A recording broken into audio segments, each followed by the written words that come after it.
LV55 Media LLC presents the Heroes of Montford Point interview series featuring Montford Point Marines Louis Massengale and Jimmy Hargrove, Part 2, hosted by Patricia Williams. Okay, now I understand that by the time you both went in about 1949, was it? 48. 48. Yeah. And I had two different services. First in the Navy, then the Marines. Oh, first in the Navy and then in the Marines. Okay, so when... 1944 I was drafted. Okay, into the Navy. And into the Navy. Mm-hmm. Was discharged in 46. Okay. And we was discharged on a point system. So 46 was about the last World War II draftees getting out. And then I went back to my hometown, finished high school, went to Alabama A&M, and really I was sharp. I knew everything. But really, I was kind of sharp, you know. And I finally came to my senses and say that I'm just wasting time, wasting money of my parents, mine, and the government, because I was going on GI Bill also. Mm-hmm. So I got out of the school and went into the Marine Corps. Wow. And that's the time when I catching up with him. That's a big decision. So when you ran into him, did you remembered him from church earlier? No, I didn't. Oh, not No, right then. no, Okay, no. until you started having conversations Right, about yes. it. Mhm. Okay. Wow. Wow. Yeah. That's truly amazing. So I know, well, by the time you were both in the Marines, things had gotten a little bit better, I would imagine. Maybe just a little bit. Very small amount. So what type of racism did you encounter? What type of racism or unfair treatment did you encounter in Quantico? Well, at the time that we was in, that's when discrimination was being changed. In 1949 is when they started integrating. Okay.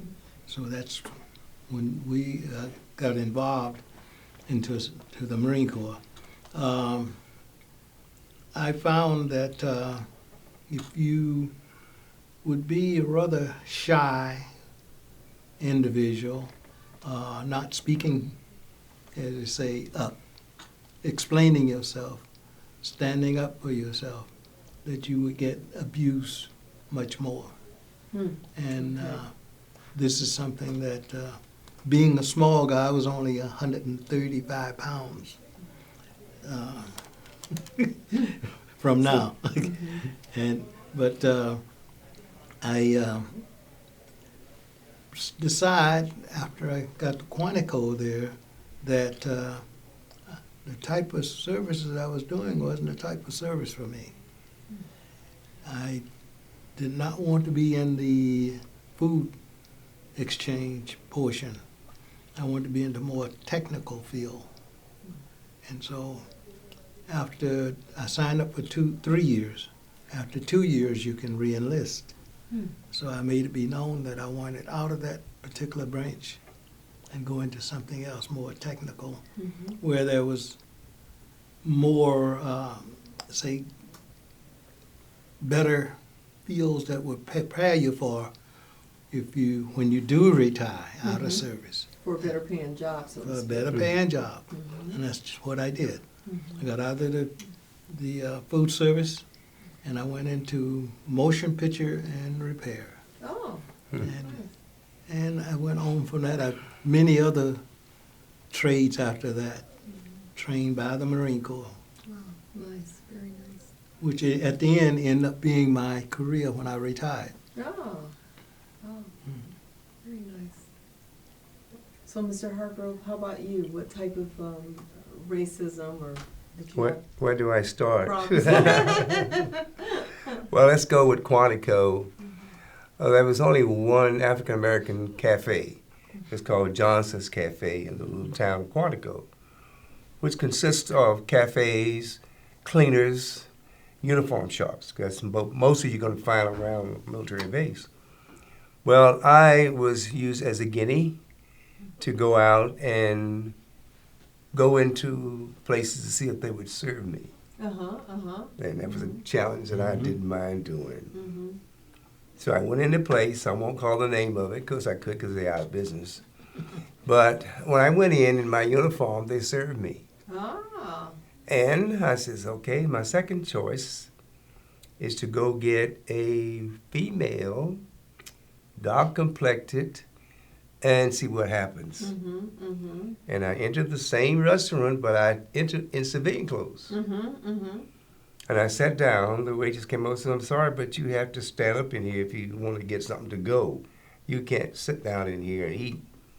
I says, well, about an hour or so ago, you served me. So what's the problem? Well, we didn't know you were colored. I said, well, if that's the case, then why don't you give me my colored money back then? I'd love to have my money back. You don't mind that? Well, we can't do that. I says, okay. So I left. So there were several of us that went in places to see if they would serve you. And we had to report back to the commandant of the base liaison. And they compiled all the information. The commanding general of the base, his name is General Wiesman.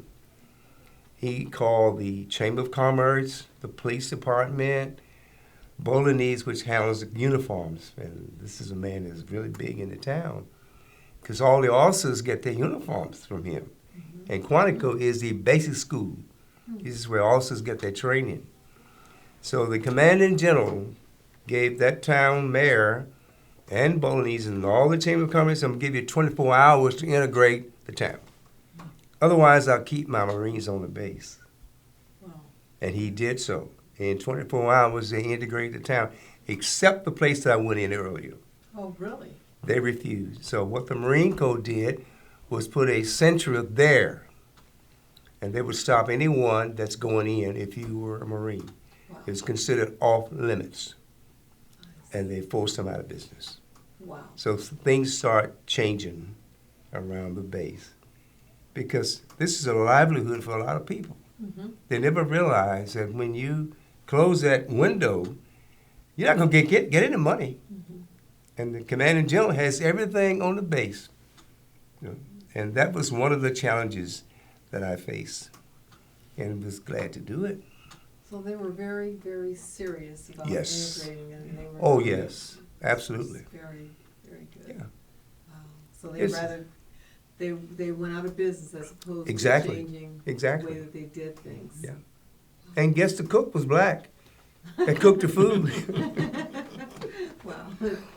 Yeah, well, several challenges I faced even on the base, where if you drive in a type of car that they don't like. I've been a progressive person. I've always worked extra. I work at a golf course. I wanted nice things. As in Birmingham, my family had a Buick Roadmaster. So they always had nice things, and that's what I wanted. And I got in trouble for having a nice car. I got stopped. 3 or 4 cars could go through the gate, and as soon as I put up there, it stopped me. Let's see your ID and all this stuff. Harassment.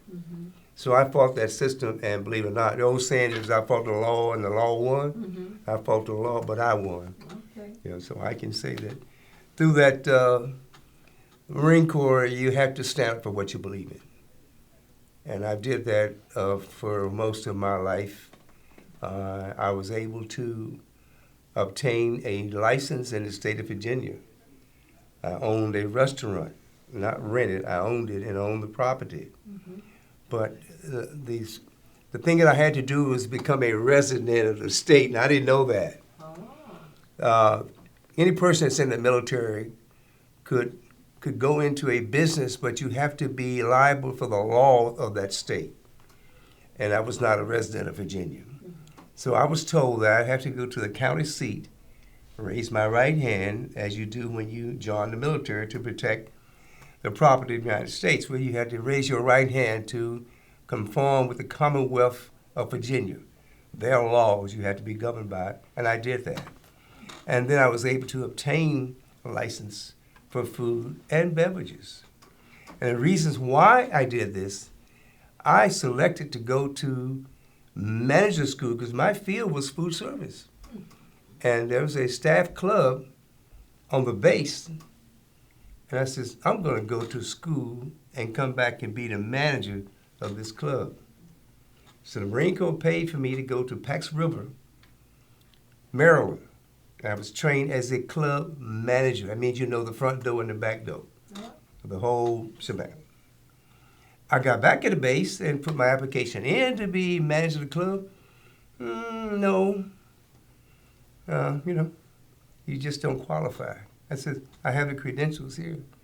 Well, we select people for being the managers. Okay, that's why I decided to go in business for myself. So the preparation that the Marine Corps paid for, and I gained. So I took this and turned it around and made an extra living for myself. And I owned that for over 20 years and sold it when I came back from Vietnam. Yeah.